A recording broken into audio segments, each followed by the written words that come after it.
Then regarding the Smarter Labs project, as far as I understood, it is building upon the results of the previous project.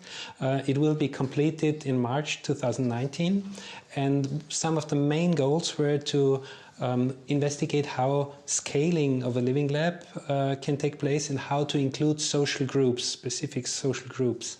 Can you say a few words about this project as well, please? Well, in our first project, we figured out that living labs are struggling with two main challenges. And as you already said, one of these challenges is the question of how to implement the results of a living lab into a different scale or in a different domain. So this question of upscaling the results is very crucial and challenging for urban labs. And the second aspect urban labs are struggling with is the inclusion of diverse stakeholders. So in the Smarter Labs project, we are dealing with these two barriers, and we tried to develop strategies how to anticipate these two major risks of urban living labs. Super interesting. Can you give us maybe also some findings of what the results of this project were?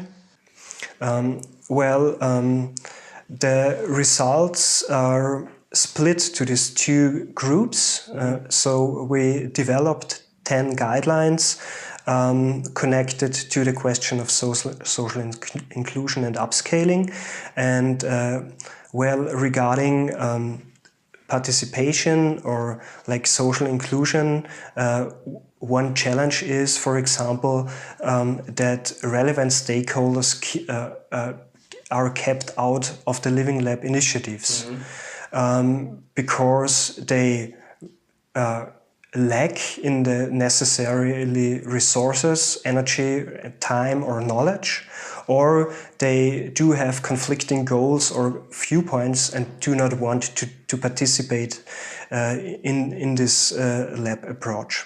So this would be two constraints for social inclusion, and if you anticipate these two constraints, it is good to have a strategic approach in terms of applying a stakeholder analysis and a requirement analysis. So it's good to know who are the stakeholders, what are their demands, what are their problems, their challenges, their needs.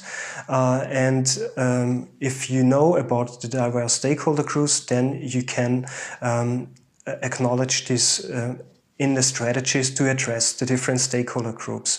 And therefore it is important to offer different types of activities to activate or include these different stakeholder groups with their specific needs.